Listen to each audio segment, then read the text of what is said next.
All right. Well, thank you again. And I am so pleased to be here with all of you. I've enjoyed all the presentations so far very much, and I feel like I'm just in the best possible company in doing this work. So I'm looking forward to telling you about my work right now.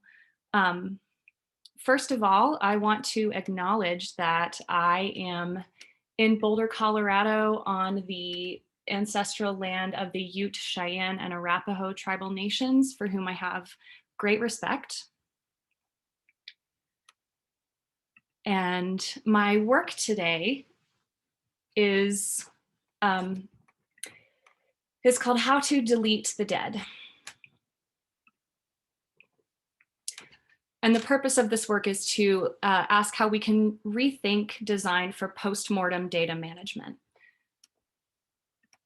So as you may have read in my bio, I have spent the last 5 years working in close partnership with Facebook's memorialization team. So while my work focuses on Facebook, which is probably the most well-known social media platform, a lot of my research findings and implications are going to speak in general to any social media platform. So the other day, in one of my grief-related Facebook groups, I saw an interesting conversation prompt. It was one of those photos with text on top, and the text was saying, in the immediate days after a loss, a house can become a time capsule. Bedrooms are frozen with clothes strewn about. There's in laundry baskets waiting to be washed and worn again. Shoes sit at the front door where they were once kicked off after a long day. And the main prompt of this conversation piece was, who is going to tell the house what happened? So for those of you that have experienced a loss, you know that we tell the house what happened by taking all the time we need to sort and clean and adjust the things that belonged to the person that we lost. And the conversations that came from this were about how difficult those tasks can be, how painful they can be. But I think that's very important ritual work that needs to happen after a loss. Because imagine the opposite. Imagine if you came home from the burial and everything that belonged to that person was gone. Their furniture, their books, even the scuff marks on the walls. That's what happens sometimes in the digital world. In an instant, every photo, post, comment, and conversation that you have had with a person, maybe for up to the last 15 years, could just vanish. And your loved ones, the loved ones of that person, are left with just a screen that says, error, something happened. So we leave traces of ourselves all over the digital world. This doesn't just happen on Facebook. And all of the traces of data that we leave of ourselves are set to outlive us, and that will create work for the people who survive us. So what should we be doing? Well, on a positive note, Facebook has a really robust set of options for people to have some say in what happens to their profiles after they die. Facebook has a legacy contact feature, which allows you right now, as a person with a Facebook account holder, if you have one, it allows you to select a Facebook friend to steward your future memorial. So once the person's death is reported to Facebook, the account is memorialized and the legacy contacts capabilities become available. You'll notice there's a manage button on this example profile, and only the legacy contact would see that, and it would allow that person to change the profile photo, add new friends to the profile if they want to start taking part in the memorial activities that are happening there, and a couple other small things. Most importantly for a lot of people is pinning a post to the top of the profile that might give people some information they need about where to attend a memorial service and things like that. More recently, Facebook has added a tribute section to memorialized profiles. And what a tribute section does is that it separates the content that the person created during their lifetime from the new memorial content that's being posted in their honor. And the legacy contact has a little bit more control over the tribute section. For example, they can delete posts that people put in the tribute section, whereas they can't delete posts that are on the timeline. On Facebook, you can also select delete after death if you don't want your profile to become this kind of memorial space after you die. But again, your loved ones would just see this instead of your profile. So this is, even though that Facebook has these robust options, we're running into this really difficult problem that has become the focus of my research. And I'm calling this a post-mortem data deletion dilemma. Here's where the dilemma comes into fruition. There was a recent sort of informal Twitter poll of several thousand people where 86% of those respondents said that they didn't want a memorial tribute section on their Facebook profile after they die. They just want it deleted. But in my research, about 80% of my participants who have experienced a loved one's profile deletion found it to be really painful and harmful to the community. So throughout this research, going back to 2014, 2015, my advisor, Dr. Jed Brubaker, whose research was foundational in inventing legacy contact, we've been trying to balance the wishes of the account holder, who will eventually die, and the needs of their bereaved community after they have died. So we're finding a really big imbalance in the implementation of these features. So how do we bridge it? Well, we have to understand what's painful about the deletion process. So I want you to consider a quote from one of my research participants that I spoke with. This particular man had lost his mother, and then he reported her death to Facebook, and that resulted in her profile being completely deleted just a few minutes later. And this is what he said to me. He said, "That's when the hammer fell. Her friends started calling me. My cousin was hysterical. I actually spent most of the funeral explaining to people what happened to her Facebook." So there's a lot of consequences to this not happening well. So what should deletion be like? Well, this man's story and several others that I heard from participants said that the pain points of deletion are that it's unexpected, it is total, it's absolutely everything they ever posted on Facebook, and it is sudden. So let's invert those pain points. We're saying that maybe deletion should be anticipated. Maybe it should be iterative, happen a little bit at a time, and maybe it should be slow. Well, thankfully, we already have mechanisms in our society that help us slow down and contemplate things and work through decisions a little bit at a time. Coming from anthropology, I look at these questions and I say, how do we do that? Maybe we should ritualize deletion. So what would ritualizing postmortem profile deletion look like? Well, rituals are beneficial because they guide us through the liminality of loss. In the liminal stage, just as a quick overview, you've left the normal that you had before and you have to do things differently moving forward. So rituals will mark that change, help people make sense of things, and provide a chance to articulate meanings. It makes the in-between phase more visible and it guides you out of it. So how does this apply to digital? So a digital ritual to delete a profile or to memorialize a profile goes back to this more ancient belief about what rituals are for, because a deletion ritual is actually going to bring about the change that it is marking. So I think perhaps incorporating rituals into our digital practices is going to return us to this older and deeper way of understanding what we feel a need for after we have lost a loved one. So let's consider the basic components of what a ritual is and what it does. It's a fixed time and place. There's a distinct opening, prearranged acts and words that are familiar to the people involved, and there's a chance to articulate meaning and then a distinct closing. So this is separate from our normal daily time and it's familiar to us.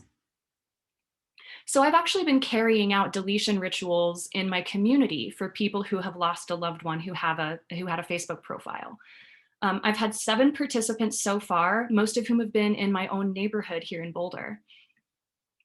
And of my 7 participants, 2 people chose to go through a ritual to memorialize the profile rather than delete it. 4 participants memorialized that profile on their own in their own time. And only 1 person has chosen a deletion ritual. And then I had follow-up reflection interviews with the 3 participants that chose to engage in a ritual. So this was really different than what I had pitched to my dissertation committee about the work that I wanted to do. I imagined these very involved group events, these tactile, embodied things that would incorporate possessions of the deceased person, maybe their favorite item of clothing or their favorite book, and like pictures of them in the room. But it turns out that I'm just talking to people. I'm just giving them time and information and answering their questions about how this Facebook thing works. But as a former member of Facebook's user experience research in this topic, I'm kind of the best person in the world to walk people through the process. I helped design a lot of it. Um, so yeah, so far the ritual is just asking them to take a breath before they click the button, asking them to say one thing out loud to the person's profile. So it's this very like minimal amount of actual ritual practice compared to what I had envisioned. So I'm starting to think that the kind guidance that I have been providing to my participants is a ritual in itself. If we look, I want you to consider a quote from the one participant who did a deletion ritual with me. We went through and got all the documents in place. We filled out the form on Facebook, and I asked her to take a deep breath and say something to her late mother's profile, knowing that it would be deleted today. And what she said was, "You are indelible to our memories, Mom. You don't need to be digitized." And then we clicked the button. A few minutes later, she received a confirmation email from Facebook, and then her mother's profile was gone. And it was a really beautiful experience that she had. And we had a long conversation about it later. That was just a really rich and beautiful piece that I'm excited to write about in my dissertation. So let's revisit the basic components of ritual and see how they might be happening in this conversation in general. The fixed time and place was just, we set up a meeting. Some of these people, I sat with them on their front porches, and thanks to COVID, a lot of my neighbors who are in their 60s, 70s, and 80s even know how to use Zoom and FaceTime. And it's really simple for me to just call into their living room and walk them through these things. The opening maybe is just me, making sure I have their permission and, the IRB form is signed and they're okay with me starting the recording device. The prearranged actions and words are coming from Facebook itself. I'm walking them through the help center information. I'm telling them what to expect when they submit a certain form or click a certain button. And the articulation of meaning comes directly from them and from the relationship they had to this person who has died.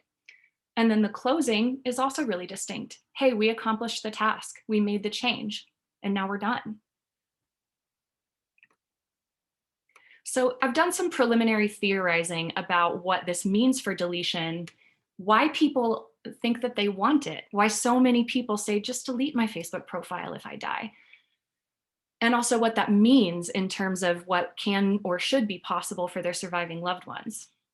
First of all, account holders who choose delete after death, I interviewed about 30 of them. And the delete part is not what's important to them. They believe that it's the least burdensome option for their loved ones. They're trying to keep things simple. They don't want to give people a lot of tasks to put on their plate. Next, it's becoming very clear to me that social media profiles are much more like a room to be sorted through than an account to be closed. You're going to have a different experience closing a Facebook account than you are with closing a bank account, because they have different meanings to us. They represent different kinds of connections to this person. And that's normal. That's okay. And on the other side of a death, I think that survivors, when given time and choices, are going to keep tending toward choosing memorialization over deletion because there's this ritual work that they feel compelled to do. They want to go in and save pictures. They want to take screenshots of their favorite posts. And maybe they want to preserve the conversations that happened in the comments section of a particular photo of a common relative or a person that they all loved. But overall, if this act of talking people through the change that's going to happen, if just providing some kind guidance is part of the ritual work that needs to happen for postmortem profile management, then converting it to some kind of workflow within the product itself might always be insufficient. But I think that's okay, because there is a growing trend toward community death work, returning death work from industrial and professionalized roles to these community roles. So I actually did take a death doula training course with Alua Arthur as part of my dissertation preparation. And it's really falling in line in 3 ways. So death doulas normalize conversations about pre-planning. We can make social media part of advanced planning and make sure that death doulas and other types of advanced planning people, maybe even estate planners and funeral directors, know that social media needs to be part of those conversations. But deletion is also going to be community work. It's not just up to the one person you might choose as your legacy contact. What matters? People are going to have different connections to different pieces of your data, and all of those connections deserve to be honored the same way that all of your relationships deserve to be honored. So what's happening is that this data management stuff that we're doing after people die and leave their data everywhere, it's becoming part of these other tasks that become really sacred. When a person dies, all of their possessions, every photo of them, every text they sent you, those things become sacred, and they deserve sacred treatment after that person has died. So of course, we're at a design conference. We're designers. We make things and we build things and we fix things. So what does this ritual mean for designing these systems that might need to be deleted? I want to leave you with one principle. Your design has to leave space for rituals to happen. They shouldn't be immediate. It shouldn't be quick. It shouldn't be simple and frictionless. Okay?